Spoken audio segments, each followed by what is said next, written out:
Hi viewers, இப்போ நம்ம ஈஸியாக புளி ரசம் எப்படி செய்யறதுன்னு பார்க்கலாம். அதுக்கு தேவையான பொருட்கள்: புளி இப்படி கரைச்சி வச்சுக்கோங்க, ஜீரகம் 1 டீஸ்பூன், வர கொத்தமல்லி ஒரு 1/2 டீஸ்பூன் எடுத்துக்கோங்க, பூண்டு ஒரு 10 பல், 2 வரமிளகாய், ஒரு பச்சை மிளகாய் எடுத்துக்கோங்க, தக்காளி பழம் 2, 1/2 டீஸ்பூன் மிளகுத்தூள், 1/2 டீஸ்பூன் மஞ்சத்தூள், 1/2 டீஸ்பூன் ரசப்பொடி, தாளிக்க ஆயில், கடுகு, கருவேப்பிலை, கொத்தமல்லி, தேவையான அளவு உப்பு எடுத்துக்கோங்க. வழக்கமாக எல்லாரும் அம்மியில் அரைச்சி தான் ரசம் வைப்பாங்க. இப்போ நம்ம மிக்சியில் எப்படி அரைச்சி வைக்கலான்னு பார்க்கலாம். ஃபஸ்ட்டு ஜீரகம், மல்லி இதை மிக்சி ஜாரில் போட்டுக்கோங்க.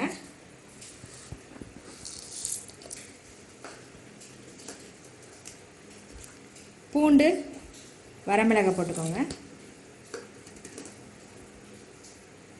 தக்காளி பழம் 2 போட்டு மிக்சியில் நல்லா நைஸாக அரைச்சிக்கோங்க.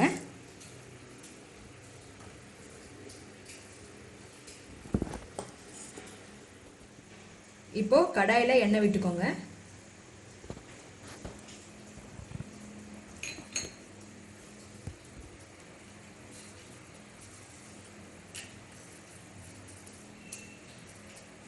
எண்ணெய் காஞ்சதும் கடுகு, உளுத்தம் பருப்பு போட்டுக்கோங்க.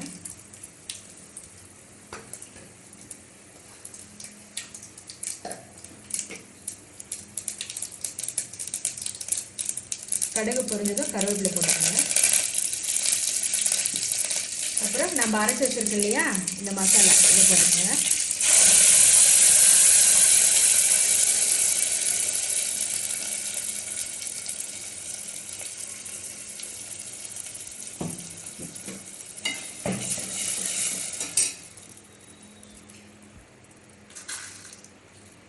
கல் உப்பு 1 டீஸ்பூன் போட்டுக்கோங்க.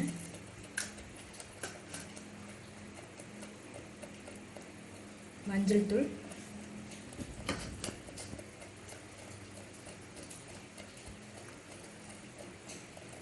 ரசப்பொடி நல்லா வதக்குங்க. ஒரு 2 நிமிஷம் நல்லா வதங்கட்டும். அப்போதான் இந்த பச்சை வாசம்லாம் போகும்.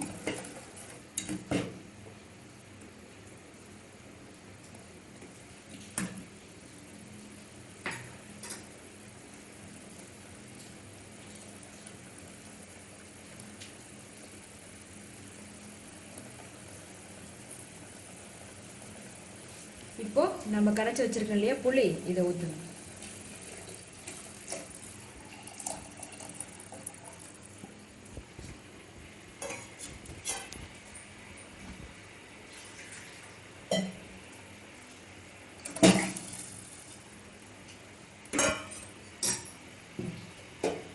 புளிப்பு அதிகமாக இருந்தால் கொஞ்சம் வாட்டர் மிக்ஸ் பண்ணிக்கலாம்.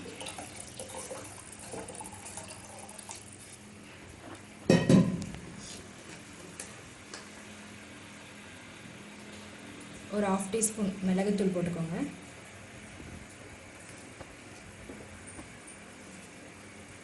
பச்சை மிளகாய் இருக்கு இல்லைங்களா, அதை இப்படி 2ஆக கட் பண்ணி போட்டுக்கோங்க.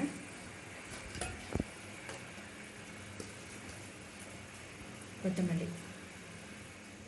ரசம் எப்பவுமே கொதிக்கக்கூடாது. இந்த மாதிரி நுர கட்டும் போது ஆஃப் பண்ணிடலாம், அப்போ தான் டேஸ்ட் இருக்கும்.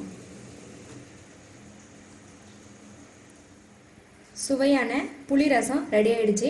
நீங்களும் இதே போல் வீட்டில் ட்ரை பண்ணி பாருங்கள். பிடிச்சிருந்தா எங்கள் சேனலை சப்ஸ்கிரைப் பண்ணுங்கள். ஓகே, பாய்.